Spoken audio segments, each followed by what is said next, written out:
What if Yoriichi were in Jujutsu Kaisen? What would the greatest swordsman from Demon Slayer do in the middle of the chaos of a big city like Shibuya? What changes would he make in the Jujutsu Kaisen universe, even without cursed energy? The point of divergence in this story happens at the exact moment of Yoriichi Tsugekuni's death. Instead of his body turning to dust after the final blow against his brother, Kokoshibu, his soul, refined and purified to the human limit, does not find eternal rest. Instead, it is drawn by a temporal anomaly, the manifestation of a special grade curse in the modern era, whose power distorts reality and drags Yoriichi to the epicenter of chaos in Shinjuku. Yoriichi awakens in the midst of the turmoil, witnessing sorcerers fighting against a million curses. An environment where the air doesn't pulse with life, but with a sickly, oppressive frequency.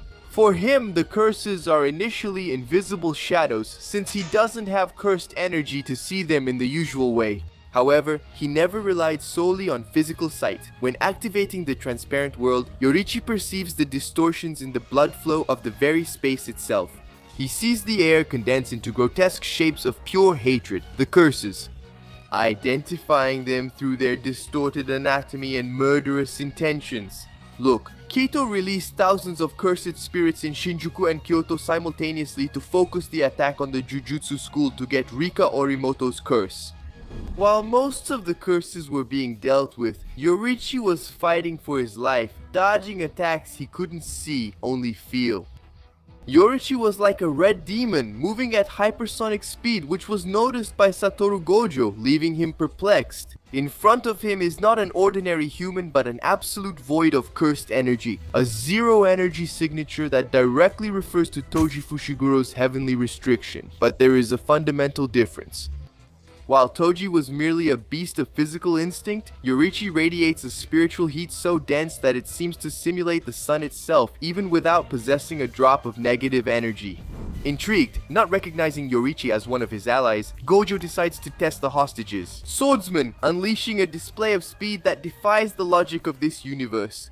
While Toji was shown to have reached a speed of Mach 10, Yoriichi is easily at a speed above Mach 15. Yoriichi moves so fast that even Gojo's infinity technique has to work at its maximum capacity to process the approach of an object that ignores the laws of spiritual energy. Yoriichi, confused, doesn't understand how he was reborn in his strongest form in a modern era, where humans like Gojo are fighting against invisible beings and among themselves. The fight between these two is epic. Yoriichi's refined techniques surpass Gojo's attacks. But without a sword in this fight, Gojo would trap him with his hands, drawing Yoriichi in with his powerful blue, which pulls buildings and entire structures. Just to capture a single confused man, Gojo wants information, and most importantly, he wants to save his students. So, Gojo doesn't have time to mess around with Yoriichi, but he's intrigued by him. That's exactly why he takes him to Jujutsu school with him, while the battles happen right before his eyes. Gojo sees Geto die and turns to Yoriichi, who was even more confused about all of this. He finally gets what he was looking for, answers. Gojo understands the anomaly that brought Yoriichi's soul to this world, and most importantly, he understands the purpose Yoriichi had throughout his entire past life, giving him one more reason to fight alongside the sorcerers. Yoriichi sees this as a way to redeem himself for the mistakes of his past. Since Yoriichi doesn't understand the basic fundamentals of this universe, Gojo enrolls him for a while at Jujutsu school. That's where his unprecedented weapon is forged. A crimson blade made from an experimental metal alloy infused with solar minerals and remnants of special grade tools, designed to channel the heat of sun breathing, something that would make Yoriichi a monster in this universe. The sword vibrates at a frequency that resonates with Yoriichi's genetic memory. The glow of this blade is connected to the essence of reversal techniques and the power of the bright red weapon, which essentially was capable of nullifying the regeneration of the Onis in the Demon Slayer universe. With the fusion of these techniques, this sword is the only weapon capable of nullifying the absolute regeneration of beings like Sukuna. Yoriichi's training is focused on refining his sense of alertness to see the invisible, by using the transparent world to detect the internal anomaly of creatures. He turns his spiritual blindness into an infallible tactical advantage, attacking vital points that no sorcerer can identify. Years go by, Yorichi fulfills his role as the newest sorcerer. The events of this timeline from here on happen the same way as in the original timeline. Itadori eats Sukuna's finger and joins Jujutsu school. Up until the peak of the terror in Shibuya, where the Shibuya incident is not just a battle. In this timeline, the curtains that fall over the district carry an anomalous heat that Kenjaku did not foresee. While humans are cornered and grade 1 sorcerers fight for their lives, a figure walks calmly among the wreckage. Guided by the heartbeat of the earth itself, Yoriichi Tsugikune doesn't need reports or radio. Through the transparent world, he sees the flow of negative energy as open wounds in the fabric of reality.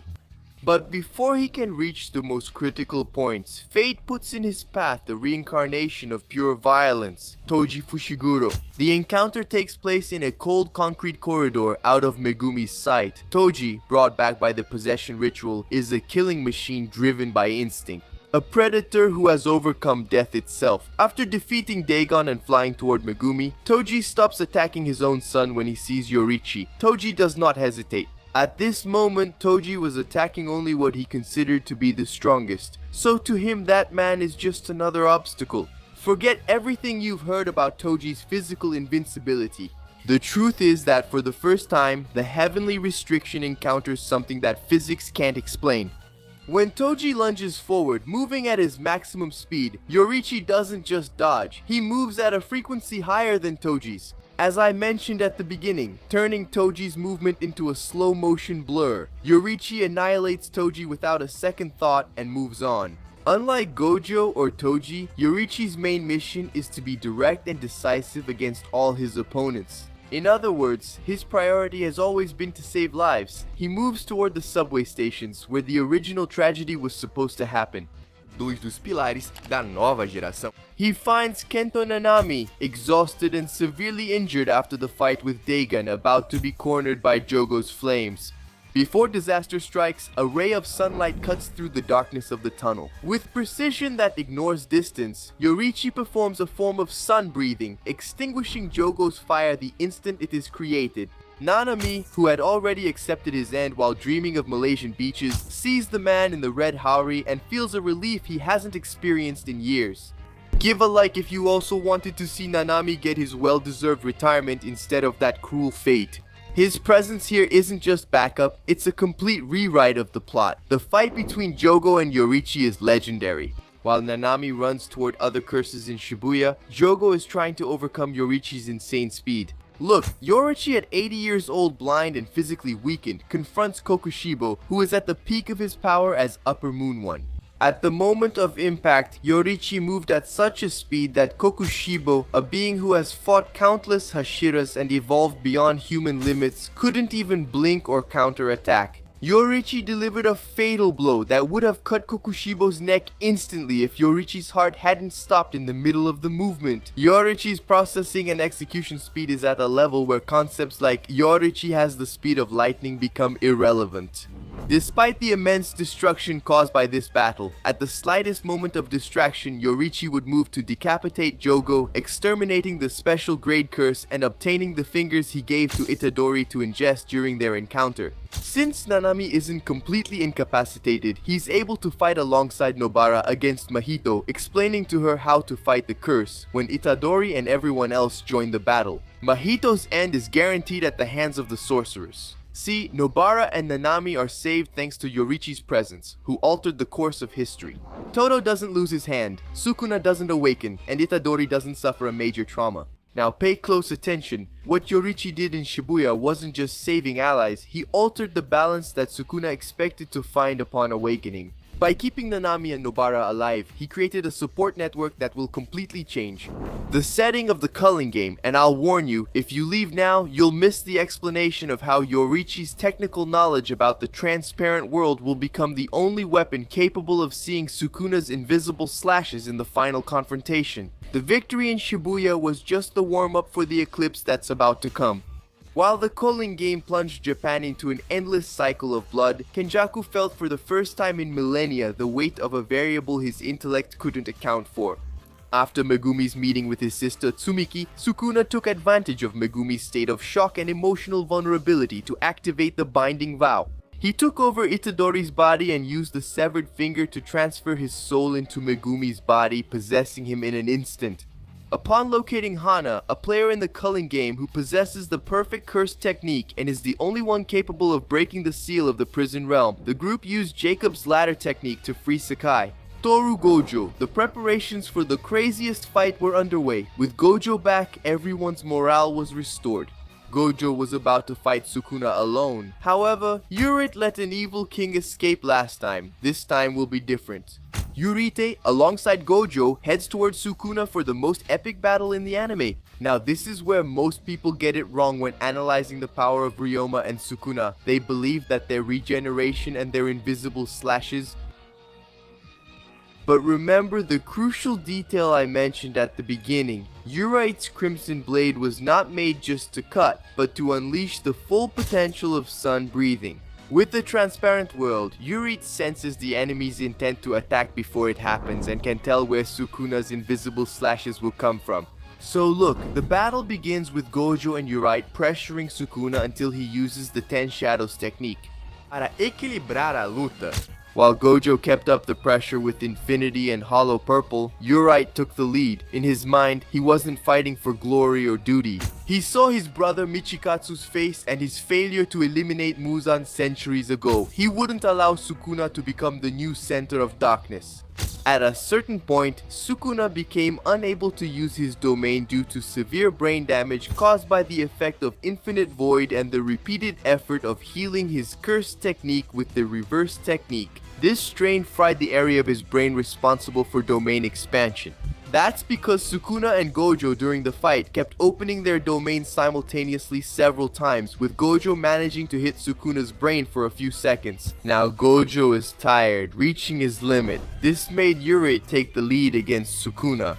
Gojo then takes on Mahoraga, exercising him with his hollow. What was preventing Yoriichi from getting closer to the fight was precisely Sukuna's domain. Without it, Yoriichi will be able to obliterate the King of Curses with the transparent world. Predicting Sukuna's attacks is something easy, since Maki was able to match the King of Curses in terms of speed, having the same speed as Toji. That's something Yoriichi easily surpasses. For Yoriichi, fighting Sukuna in Megumi's body was like fighting Kokushibo, his brother, someone who was once human being possessed by evil desires, but that wouldn't stop him from saving everyone this time. At the critical moment against Sukuna, at Itadori's request, Hana arrives at the epicenter of the battle and unleashes the Jacob's Ladder technique at full power. Since Sukuna is essentially an incarnated cursed object, that is, his fingers, the angel's purification technique began to dissolve him, forcing him out of the host. Yoriichi doesn't miss the opportunity. Then, by executing the 13th form of sun breathing, Yoriichi makes the blade vibrate at such a high solar frequency that it generates instant ultraviolet heat. It's not just a physical cut, the sound isn't metal hitting flesh, but rather a celestial engine chewing through the very structure of the soul. This heat acts like a reverse infection, neutralizing Sukuna's reverse curse technique. When Yoriichi's blade touches the King of Curses, Sukuna's flesh doesn't regenerate. It's cauterized on a spiritual level, preventing him from healing the damage. Yoriichi performs the same move that would have exorcised the King of the Onis on Sukuna. This time, Yoriichi achieved the absolute redemption that fate denied him in the past. Alongside Satoru Gojo, he annihilates Ryomen Sukuna, completing his mission to exorcise an evil king and securing lasting peace in the modern era. The victory was absolute. His presence was the turning point that saved Nanami and Nobara from tragic ends. He prevented Todo's mutilation and spared Itadori from the devastating trauma in Shibuya. Itadori was finally able to live in peace alongside his friends and his master. Yoriichi was also able to live in peace with his new friends. And if you want to see something even more unbelievable, click on this video I picked out for you. I'm sure you won't regret it and you'll be surprised. I'll see you there, otaku!